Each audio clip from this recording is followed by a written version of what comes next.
Boa tarde, João. Muito obrigado por este bocadinho aqui que temos para falar, e queria começar por perceber quem é o João do ponto de vista profissional, como é que começou a carreira e onde é que tens andado. Boa tarde, Gonçalo. Antes de mais, agradecer o teu convite para participar nesta entrevista para a Foot Magazine.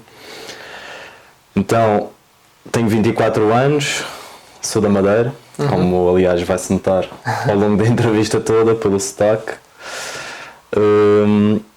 Comecei desde os 5 anos a jogar futebol na Madeira.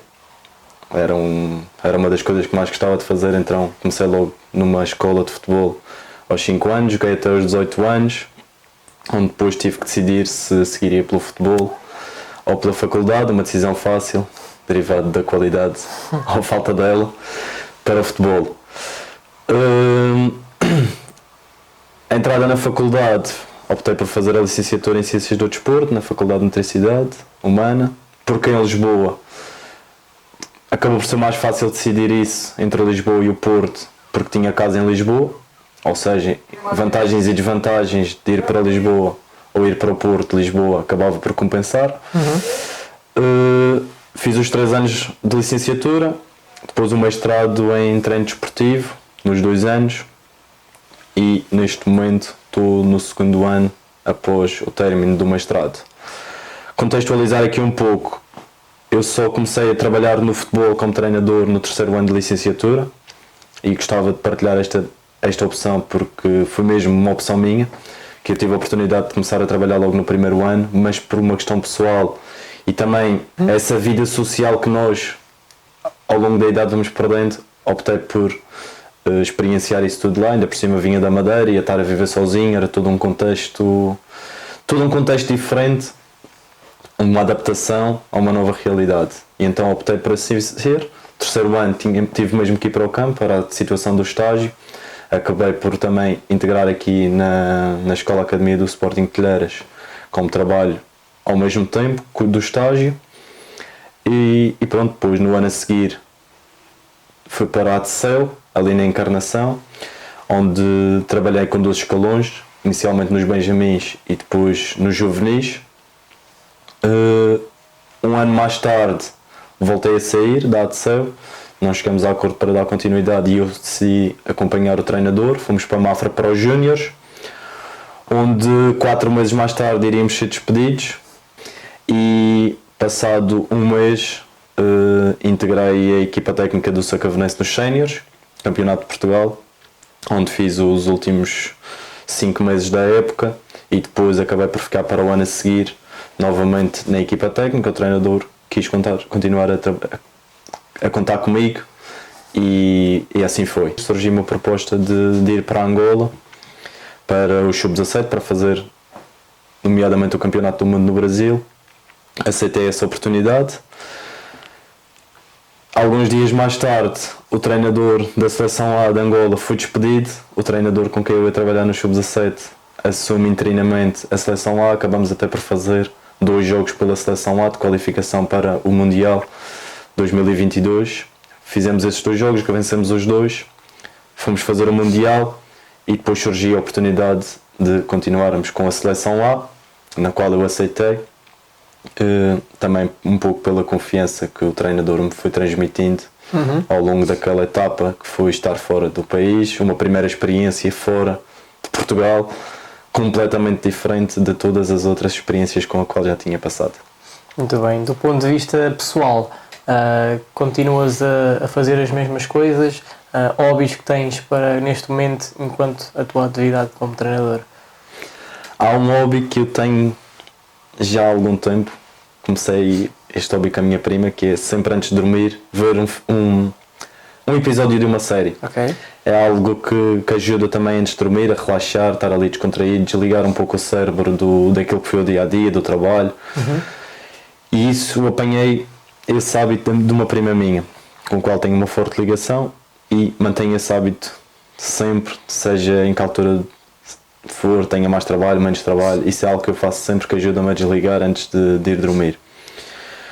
No dia a dia, estando por Portugal, tenho sempre o hábito, e sempre fui assim, já há algum tempo, Os meus amigos chamam-me de chato às vezes por causa disso. Estou sempre a chateá-los para irmos ao café, irmos beber uma cerveja, irmos jantar, irmos almoçar. Tenho sempre essa tendência de fazer isso, de tentar combinar alguma coisa para também termos uma experiência diferente no dia a dia, estarmos a conviver. Fora isso, gostava de dizer que ainda faço exercício, mas não é uma realidade. Já fiz mais do que faço agora. Ultimamente só jogar futebol de vez em quando para manter a atividade, mas de resto os exercícios, exercício físico, atividade física, neste momento quero voltar a retomar, mas falta passar do queiro para a prática mesmo. Ok. Relativamente aqui estamos neste momento num contexto já de seleção nacional e eu queria perceber se te lembras ou se consegues identificar os pontos principais e os momentos-chave que te levaram a fazer esta ascensão. Ok. Não foi uma decisão fácil. Aliás, vou dividir em 2 etapas. No momento que me surgiu a proposta, se calhar foi mais fácil aceitar o Sub-17 do que aceitar a seleção A agora em novembro. Porquê? Quando eu decidi aceitar o Sub-17, sabia que era algo a curto prazo. Ou seja, vamos lá, 3 meses, fazemos o Mundial, independente de como correr, acabando, vamos voltar. E isso acabou por ser uma decisão mais fácil porque nós sabemos, ok, naquela data vamos estar de regresso a Portugal, vamos estar junto aos nossos amigos, junto à nossa família. E então, havendo esse prazo temporal curto, levou-me a aceitar rapidamente a proposta. E uma das coisas que claramente me marcou foi eu chegar ao aeroporto, mal conheci o treinador, ele vai-me buscar ao aeroporto e dá-me um abraço. E esse é claramente um momento-chave para, ok, estou confortável, estou com uma pessoa que se preocupa comigo, que vai tomar conta de mim, digamos assim, neste contexto, porque ele já está lá há 4 anos e meio. E foi isso. Na proposta da seleção A foi mais difícil porque quando eu fui para lá já ia sempre com a mentalidade. Aliás, fui sempre a dizer, eu vou estes 3 meses, mas vou voltar para Portugal. Vou estes 3 meses e vou voltar para Portugal. E por acaso lá, quando nós estávamos no Sub-17 e havia a possibilidade de nós ficarmos com a seleção A, nem o próprio treinador acreditava. E eu é que dizia sempre, nós vamos ficar com a seleção A. E se calhar esta parte aqui na minha cabeça do vamos ficar, no momento de decidir, acabou por pesar bastante. Porque quando surge a proposta, 2 anos e meio, num país com algumas dificuldades em vários níveis, longe da família, longe dos amigos, mas mais importante, longe da namorada. No fundo é uma decisão que temos sempre que pesar vantagens e desvantagens em vários níveis, do ponto de vista pessoal, do ponto de vista financeiro, do ponto de vista profissional, e foi um pouco essa balança que foi se equilibrando com a situação de ser 2 anos e meio. Foi cada vez mais se equilibrando, mas pronto, acabei por decidir que sim. Dentro de uma equipa técnica, portanto já estiveste em várias equipas técnicas e eu queria perceber qual a área de intervenção onde consideras que és mais forte e em que podes ser um ativo para o treinador principal neste caso, ou se mesmo como treinador principal, por exemplo. Ok. Eu comecei como adjunto, mais o estagiário. Vamos ter sempre essa alcunha quando estivermos a fazer o estágio de estagiário, que também é bom porque aprendemos muito com isso, faz-nos crescer. Depois quando fui para a ADCEU, passei por ser um adjunto, era o segundo adjunto, e à medida que o tempo foi passando, passei a ser o que chamamos o braço direito, o primeiro adjunto. Tive essa fase de primeiro adjunto, correu bem, acho que foi uma experiência muito enriquecedora a todos os níveis. Tive que crescer, sobretudo na parte de relação com os jogadores, mas também com o treinador principal, porque a nossa influência enquanto primeiro adjunto nas decisões do treinador principal são maiores. Mas depois, quando passo para a equipa técnica do Sacavenense em séniores, comecei a ver as coisas de outra forma. Também voltei a ser o estagiário e numa área que eu já trabalhava, que era a área da observação e análise,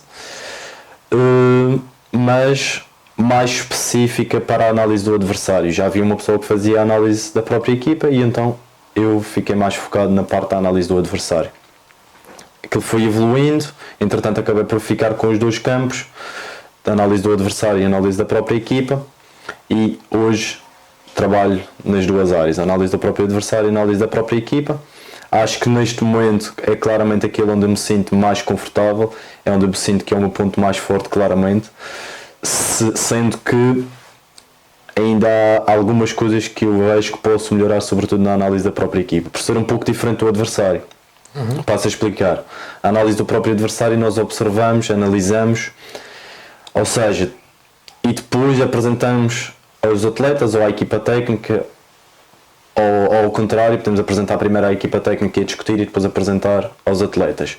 Mas a análise da própria equipa é algo que eu acho muito mais específico, porque vai ter muito mais influência do treino. E se o treinador analista ou o analista de jogo não estiver no campo, é muito importante a forma como ele passa essa mensagem para o treinador adjunto ou mesmo o treinador principal. Ou seja, aqui já entramos num campo diferente que é a comunicação. Ou seja, nós podemos ser muito bons analistas, mas se nós não soubermos passar a mensagem ao treinador da forma correta, podemos não estar a trabalhar as coisas no campo da forma mais adequada e a nossa influência vai diminuir. E é por isso que eu também neste momento estou a trabalhar com uma pessoa nessa parte da comunicação, para tentarmos aqui modificar algumas coisas, nomeadamente a comunicação com os treinadores e também a comunicação com os atletas. Como é que nós podemos aqui brincar, digamos assim, com as emoções de cada um, porque isso vai ter influência no jogo. Nós sabemos que o jogo, cada vez mais, nós ouvimos falar do coaching, que tem muita influência no ser humano. As emoções, o que é que nós sentimos a cada momento, a cada instante, e o jogo é algo que está sempre a ser alterado. Nós tanto podemos falhar um passo como fazemos um passo certo, e isso na cabeça do jogador é suficiente para ter mais ou menos rendimento. Mas voltando aqui ao ponto de partida, parte da análise à própria equipa, eu acho que é fundamental a relação que existe entre o adjunto e o próprio analista, porque havendo aqui uma ligação forte, a informação vai passar melhor, vai haver discussão de ideias e depois no campo a própria pessoa que está a trabalhar vai conseguir dar feedback mais incisivo nessa componente. Com 24 anos já tiveste estas experiências no futebol sénior, e se tivesses que apontar algumas características para lidar com jogadores, neste caso mais velhos muitas vezes do que tu, quais é que seriam? Características para lidar com jogadores mais velhos. Eu acho que essencialmente é o profissionalismo, a dedicação que nós temos, que vai tornar que haja um retorno da parte deles, que haja um reconhecimento das nossas competências. Muitos jovens têm a tendência de, quando vão trabalhar com os mais velhos, pensar: eles não nos vão respeitar, nós somos muito mais velhos, eles sabem mais que nós, ou na cabeça deles sabem mais que nós, e quando nós dissermos alguma coisa eles vão olhar: mas quem és tu? Quem és tu? És um miúdo, já ando nisto há mais tempo. Eu tive uma situação no Sacavenense em que eu tinha 22 anos, o meu capitão tinha 38. Ou seja, eu praticamente estava a começar a jogar futebol e ele já era sénior. E as coisas vão fluindo. Nós vamos nos cruzando aqui, vamos nos cruzando ali no corredor, vamos falando, vamos conversando, e é aí que são nesses momentos que devemos aproveitar para também demonstrar que sabemos algumas coisas. Mas é claro, convém de facto sabermos, porque se eles nos... e vão tentar testar, eles vão-nos testar, vão-nos fazer perguntas manhosas, dentro do campo, fora do campo, na rua, para ver até onde é que o nosso conhecimento vai. E são nesses momentos que, se nós respondermos assertivamente e soubermos daquilo que estamos a falar, eles vão perceber: ele pode ter 21, 20, 19, 17, mas ele sabe, ele está aqui para me ajudar, ele vai me ajudar a melhorar o meu rendimento, portanto a idade dele para mim não vai influenciar. Mas sem dúvida, profissionalismo, dedicação, sabedoria é fundamental para ter sucesso a lidar sobretudo com os jogadores mais velhos. Já tiveste algumas experiências com vários treinadores principais, e eu queria perguntar em que é que se deve um jovem estagiário, como falaste bem, ou um jovem treinador focar-se e beber destas pessoas que já estão há algum tempo no meio e que também já têm alguma experiência? Nós retirarmos proveito das pessoas, retirarmos proveito, por assim dizer,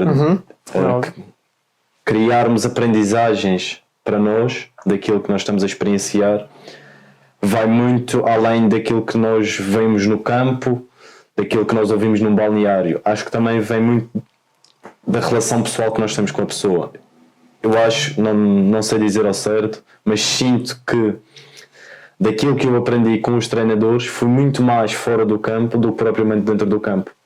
Porque a partilha que os treinadores têm connosco, dentro do campo, ok, nós podemos observar como é que ele faz, podemos estar a ver certas situações acontecerem, mas depois a reflexão que advém daí, a pergunta que nós fazemos ao treinador, é fora do campo. Ou seja, se o treinador também não estiver disponível para te responder àquela pergunta, tu podes ter visto, mas tu não sabes porquê. E se tu não souberes porquê que ele fez aquilo, não te vai servir de nada. Tu podes achar que foi por isto ou por aquilo, podes ter uma interpretação daquele momento errada. Um treinador pode do nada acabar com o treino e tu achares, este gajo é maluco, mas ele pode ter um objetivo por trás. Eu já passei por essa experiência em que estávamos a meio de um treino, tínhamos ganho um jogo na Taça de Portugal a uma equipa da segunda Liga, nós, equipa do Campeonato de Portugal. Pai, do nada há um jogador que manda um cabrito e o treinador acaba com o treino, manda toda a gente para o balneário e nós assim, o que é que está a acontecer? E entretanto aquilo acalmou, praticamente ninguém fala, começa aquele ambiente a ficar pesado, primeiro treino após o jogo, vamos ter o balanço do treino. Nós tínhamos esse hábito de fazer um balanço do treino, que acho que também é muito importante. E o treinador, entre nós, começa a rir. Mostra-nos a folha de treino e estava lá previsto aquilo acontecer.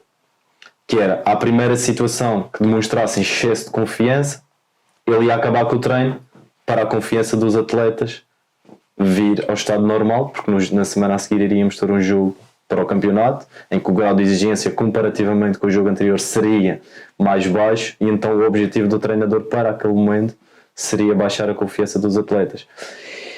Por isso é que eu digo, se nós não tivermos depois a parte da reflexão sobre o que aconteceu, se nós não... E esta reflexão pode ser formal como informal. Nós neste momento nós tínhamos formal, que era a parte do balanço do treino, mas muitas das vezes também a parte informal, estamos no corredor, estamos a beber café, estamos a falar informalmente com as pessoas, também temos sempre algum conteúdo que bebemos. Mesmo das conversas com os nossos amigos, muitas das vezes, conseguimos retirar alguma coisa. E isso é o que eu acho que fui retirando com todos os treinadores com os quais trabalhei, e por acaso ainda há dias estava a comentar isto com um amigo meu. Todos os treinadores com quem eu trabalhei mantêm relação pessoal hoje em dia.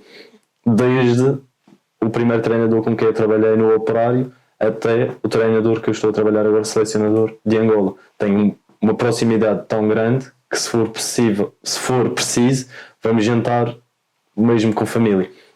E esta relação pessoal é o que depois liberta que a pessoa se sinta confortável para partilhar os conteúdos que tem e que já experienciou, e várias situações da vivência, que isso depois também nos vai enriquecer a nível profissional.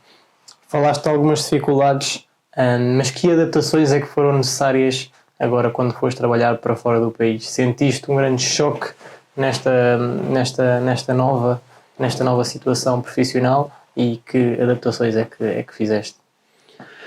O principal choque eu próprio criei em mim quando decidi, antes de falar com o treinador, falar com um primo meu que já tinha trabalhado lá. Ou seja, para não apanhar logo o choque quando chegasse lá, não, vou perceber tudo o que há de mal naquele contexto. Falar com um primo meu, ele falou-me desta situação, daquela, cuidado com isto, atenção a isto, tens que fazer isto, toma cuidado com estas situações, porque vai acontecer. Ou seja, quando tu fazes esta preparação para ti, ao chegares ao contexto, estás preparado para aquilo. Não vai ser uma novidade. E muitas das vezes os problemas acontecem quando as coisas são novidade. Nós nos prepararmos, e eu fiz, preparei-me antecipadamente para perceber o contexto onde eu ia estar, e tanto o meu primo como depois o treinador foram muito claros e sinceros em relação a isso, e isso é o mais importante, nós estarmos completamente conscientes daquilo que vamos enfrentar. Por isso, para mim, não foi um grande choque. Houve situações, claro, que foram complicadas, nomeadamente a parte cultural a nível de timings, cumprimento de timings, que nós estamos habituados a uma certa forma, e eles lá culturalmente são diferentes, estão mais predispostos a esperar pelo outro, portanto também não têm problemas em deixar o outro à espera, e nós culturalmente, cultura europeia, não temos essa... Pronto, temos mais o hábito de ser pontuais e rigor com as horas. Esse se calhar foi o ponto mais que para mim não estava tão à espera, mas do ponto de vista de pobreza, algumas dificuldades socioeconómicas da maioria da população, já estava preparado para isso. Para ver. Tanto que o treinador, no dia que eu chego, fui deixar as malas a casa, fomos dar uma volta de carro antes de irmos à federação, e eu olhava para as coisas e ele assim: isto não te choca? E eu: não. Já tinha visto imagens, já tinha visto vídeos, portanto já estava preparado para isto. Acredito que nem tudo sejam coisas más, também existem algumas mais-valias. Quais foram? O que é que sentiste desta nova experiência no estrangeiro, num mercado completamente novo para ti? Que mais-valias é que consegues apontar e trabalhar nesse contexto? A grande mais-valia, e foi aquela que mais pesou para eu seguir para Angola, sem dúvida, trabalhar num contexto profissional. Estamos a falar na seleção A, de jogadores que jogam praticamente todos numa primeira liga, mesmo alguns na segunda liga, mas estão todos ali no contexto profissional, e isso é muito bom. Nós podermos ter a percepção também se o nosso trabalho se enquadra com aquilo que eles têm no clube. No meu ponto de vista, os jogadores têm sempre essa sinceridade e honestidade, que é: se tu estiveres a fazer algo mal, eles vão-te dizer. Eles, não é do ponto de vista maldoso, mas vão-te dizer, numa conversa informal, eles vão dizer: epá, se calhar devias ter mais atenção a isto ou mais atenção àquilo. E isso é muito bom, porque vai-nos fazer crescer. E esse é claramente a grande mais-valia, poder ter esse feedback também da parte deles, estar a lidar com esses jogadores. Do ponto de vista do sub-17, a grande mais-valia era poder estar a experienciar uma competição de nível mundial. E desde todos os pormenores que envolvem a organização e estruturação daquele evento, por um lado foi bom, depois acabou por ter as suas vantagens e desvantagens, porque depois nós vamos para outros contextos, estamos habituados ao melhor, e de repente vamos para outros contextos e queremos ter aquilo novamente, porque nós temos o mesmo tudo à nossa disposição, desde os meios tecnológicos, auriculares para o banco, tablets para o banco, monitor na salinha de observação, uma sala de observação só para nós, com a internet, com o jogo da transmissão a entrar no nosso computador. Isso por acaso é uma das experiências engraçadas, porque houve um dia, eu não sabia disso, estava eu lá a filmar o jogo, depois fazia os cortes um pouco antes do intervalo para mostrarmos as imagens ao intervalo, e entrou-me, acho que foi no nosso terceiro jogo, tivemos 3 jogos na fase de grupos, mais os oitavos de final. No terceiro jogo da fase de grupos, contra o Brasil, entra-me uma pessoa pela sala: está tudo bem? Sim. Está o cabo do jogo não está a funcionar. E eu: qual cabo? E ela assim: você não precisa de filmar, você tem aqui um cabo que bastava ter um adaptador, ligava ao computador e aquilo automaticamente ficava codificado. E eu: ok, pois, não sabia. E são estas coisas que, se calhar da próxima vez, e esperamos que venha a acontecer, esteja num campeonato do mundo, e oxalá que seja com Portugal, já vou saber desta questão, já vou preparadamente ter o adaptador e já vou mais tranquilo, que não preciso estar ali a filmar o jogo, estar ali em stress, acaba a primeira parte, faz os cortes, não faz os cortes, aquilo automaticamente é preciso estar com o computador e uma tecla ou outra está codificado. E essa foi claramente a mais-valia do Sub-17, depois todos os pormenores da organização, desde o policiamento aos treinos, policiamento para os jogos, o hotel, termos tudo à nossa disposição, não pode falhar nada, a nível de horários temos que ser completamente rigorosos. Nós tivemos num jogo, por acaso foi nos oitavos de final, em que o treinador ia-se alongar um pouco mais e entrou uma senhora pelo balneário dentro, sem bater à porta. Meus amigos, ou vocês saem já ou eu ponho isto no relatório da FIFA. E estamos a falar de uma multa ali, se calhar a rondar os 4 ou 5 mil euros. Dólares, no caso da FIFA é sempre dólares, mas é um valor claramente absurdo por causa de 30 ou 40 segundos que nós estamos habituados, e ainda por cima, ainda para mais no futebol português e ainda para mais nos escalões mais jovens, que os treinadores têm sempre aquela tendência, são 15, 20 segundos, o árbitro espera, o árbitro apita, depois ele chama, lá não. Nestes contextos que são mesmo rigorosos, ou sais ou pagas multa. Porque este local, onde é que estamos, faz primeiro a apresentação e depois o porquê de ter escolhido como um sítio representativo para ti. Ok. Estamos aqui no Colégio Planalto, nas instalações da Escola Academia do Sporting de Telheiras. Eu escolhi este sítio porque foi o sítio onde eu comecei, onde tive o meu primeiro treino enquanto treinador. Foi claramente marcante para mim e ainda para mais a relação que após todo este tempo continuo a manter com o coordenador destas instalações, porque além do futebol há muito mais, e para mim a relação pessoal que se estabelece com as pessoas e a amizade também é muito importante, e foi um pouco por aí que eu decidi escolher este sítio. É claramente marcante quando nós vimos a uma entrevista, aconteceu algo mal com a organização da entrevista, a data estava errada, o coordenador está de férias, nós marcamos viagem para vir aqui e de repente não há entrevista, mas a pessoa em si faz questão de desmarcar as férias, um dia de férias vem cá propositadamente para fazer a entrevista, e isto é algo que claramente tem que marcar, porque é claramente uma pessoa que se preocupa com o bem-estar das pessoas e muito além daquilo que é o profissional, a parte pessoal. Que outro local, onde é que poderíamos estar, e que outro local possa ser representativo para ti neste momento? Eu acho que todos os locais onde eu trabalhei me marcaram de alguma forma, sem dúvida. O Operário também por ter sido o primeiro clube onde tive competição, mas acho que todos os sítios de alguma forma deixaram sempre marca, mais que não seja pelas amizades que se foram criando naqueles locais, que em todos eles aconteceram. Dedicado neste momento ao futebol, praticamente a tempo inteiro, quais é que foram as principais consequências desta decisão ao longo da tua vida? Sentes que foste perdendo algumas coisas? Sentes que existiram momentos mais complicados ou mais difíceis? E consegues identificá-los? Sim. Ainda há pouco tempo tive uma conversa com uma pessoa que está a começar no mundo do trabalho e lhe dizia assim: quando nós começamos a trabalhar, e ainda para mais quem trabalha e estuda ao mesmo tempo, o tempo, nós temos 24 horas num dia, o tempo não estica. Portanto, se nós antes só tínhamos a escola, no secundário, tínhamos os amigos, tínhamos a família, tínhamos 24 horas. Neste momento não, quem passa depois para a faculdade, trabalho, é mais uma componente, o trabalho. Temos que despender tempo para o trabalho, portanto vai faltar tempo no outro lado.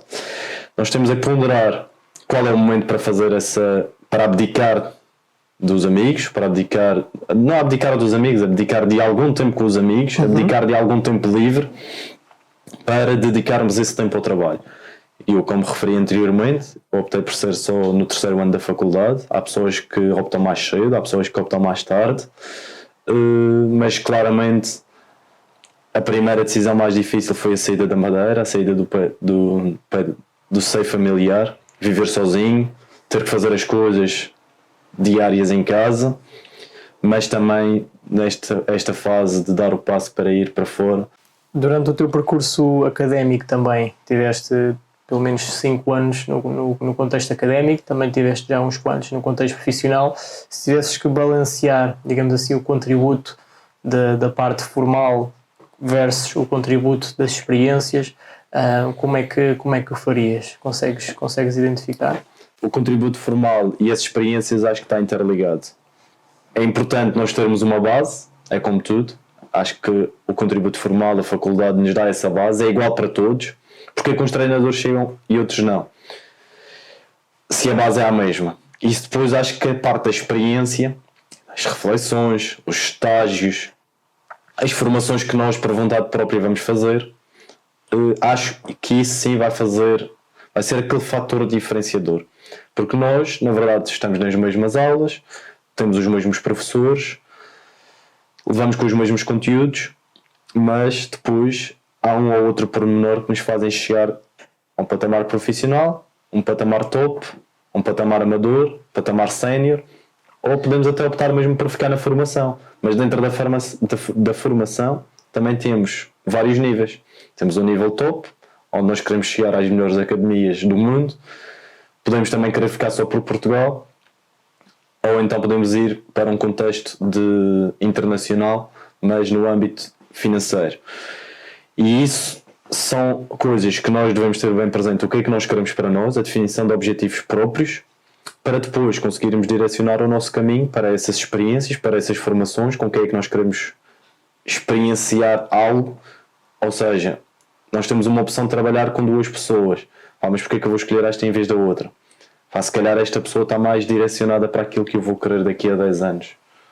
Então vale a pena experienciar isto. Eu neste momento estou a trabalhar com uma pessoa relacionada com o coaching, isto derivado de há 3 anos atrás, por iniciativa própria, ter ido fazer um curso de coaching. Eu achava que aquilo era importante para mim, para a parte das relações, para a parte da comunicação, optei por fazer o curso e passados 3 anos as pessoas me falarem dessa questão novamente e de uma pessoa em concreto, eu, ok, vou experimentar. Estou a sentir que uma das coisas que devo melhorar é a parte da comunicação, e a comunicação tanto a nível pessoal como a nível com os atletas, como que a nível dos treinadores, posso vir a melhorar, ok, vou buscar ajuda.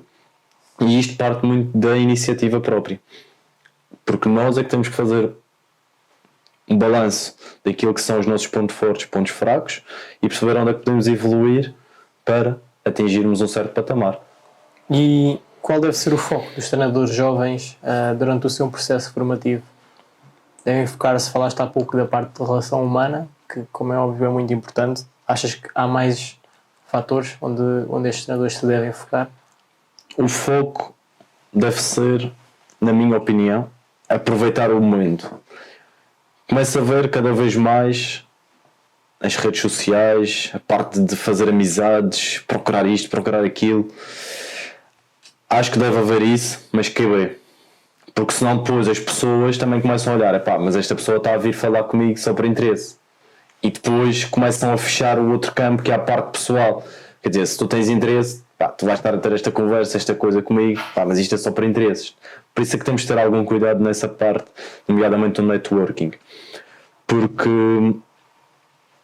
cada vez mais, e as redes sociais têm vindo a influenciar isso, essa parte, esse campo do networking, mas é preciso cuidado com isso. O foco deve ser sempre aproveitar o momento, levar as coisas naturalmente, combinar as coisas de forma natural, não de forma forçada, procurar buscar conteúdo das outras pessoas de forma natural, não estar constantemente a pensar, tenho que melhorar aqui, tenho que melhorar aqui, tenho que melhorar aqui. Não, com calma, as coisas levam tempo, mas focar-se essencialmente em ser profissional, ser dedicado, procurar aprender com toda a gente, não achar que já sabemos tudo. Isso é uma tendência muito grande. Quando nós estamos a terminar a licenciatura, vamos para o campo a primeira vez, achamos que já sabemos tudo. Não é verdade. Existem pessoas que sabem mais e vão existir sempre pessoas que sabem mais, porque nós não vamos conseguir dominar todos os campos de ação e vai haver sempre alguma pessoa que sabe mais. E procurar ajuda não é um problema. Procurar ajuda em certos assuntos muitas das vezes vai nos ajudar a ser melhores. Qual a influência que achas que a Foot Magazine pode ter para os seus membros nesse apoio e nesse auxílio dos treinadores? Eu acho que quem procurar a Foot Magazine, quem se inscrever na plataforma, vai estar à procura de conhecimento, experiências, e claramente a Foot Magazine está a investir bem nesse campo, está a procurar obter as melhores fontes de conhecimento para fornecer aos seus clientes. Acho que isso é uma grande vantagem, porque de facto quem está no campo, as pessoas que têm as experiências das pessoas é que vão de facto ajudar os outros a serem melhores, ajudar os outros a pensar, ajudar os outros a refletir aquilo que já tiveram de experiência, comparar com os outros, o que é que eu fiz bem, o que é que eu não fiz bem, e depois aliado a isso, a oportunidade de poder na prática estar no campo com essas pessoas, que esse aí é mesmo o topo da vossa experiência, da vossa partilha que pode existir aqui entre cliente e treinadores de alto rendimento. E que colega gostavas de ver entrevistado por nós? Eu gostava de ver entrevistado um colega que por acaso começou na área do exercício e saúde e neste momento trabalha na área da preparação física no Benfica, que é o Paulo Correia. Gostava de vê-lo entrevistado porque eu já o conheço há muitos anos, já sempre acompanhei o percurso dele. Nós jogamos futebol juntos, viemos para a faculdade juntos e depois acabamos por seguir caminhos diferentes. E neste momento ele está num patamar de excelência e vai atingir certamente outros, sem ele provavelmente no início ter essa ambição, mas com a sua dedicação, com o seu profissionalismo, o levou a lá estar e vai levar a atingir certamente mais objetivos e melhores nessa área. Fica o convite ao Paulo. Durante o teu percurso, muitas histórias caricatas, acredito eu, algumas que possas contar e que possas divulgar aqui para os nossos membros. Certamente bastantes situações caricatas e vão acontecer sempre ao longo da nossa carreira de treinadores. No operário tive uma situação muito caricata, que foi um dia, eu ia sempre com o treinador para o treino.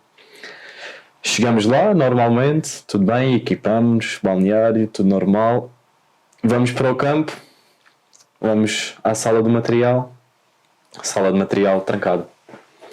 E nós, 20 minutos antes do treino, normalmente era assim que nós entrávamos para o campo, éramos os primeiros a entrar, sala de material trancada. Ok. Ligamos para o coordenador, não atendia. E nós, ok. Tínhamos duas opções. Ou não dávamos o treino, ou então tínhamos que entreter os miúdos, que eram miúdos benjamins, tinham 12 anos, 11 anos, e nós assim, pronto, vamos fazer aqui uma brincadeira, vamos jogar o jogo da apanhada, vamos inventar aqui alguns jogos.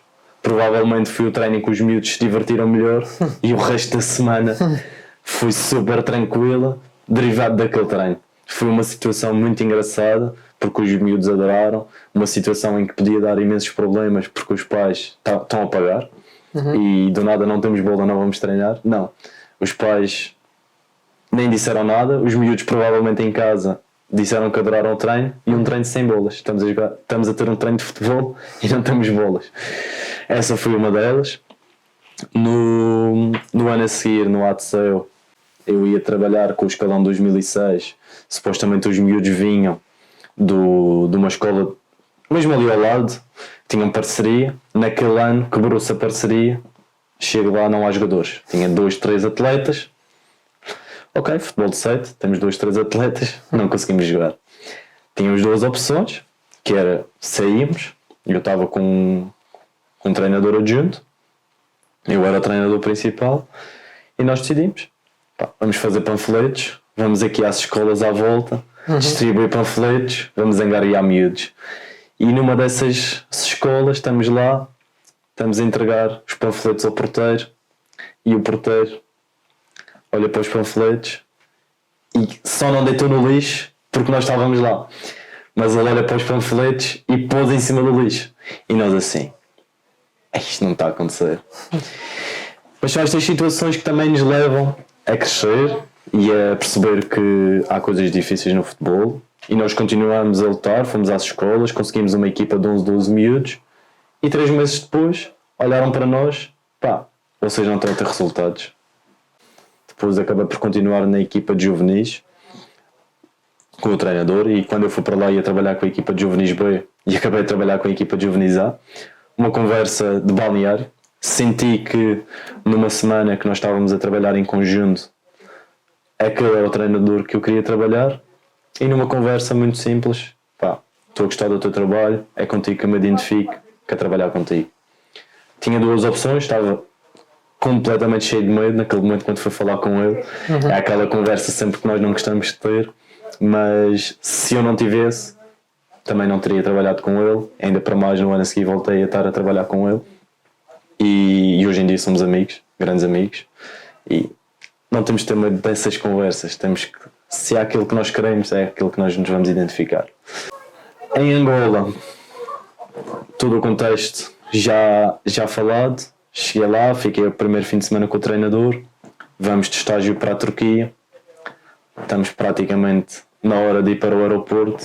O treinador liga-me: pá, João, não te assustes, mas tu não tens voo para a Turquia.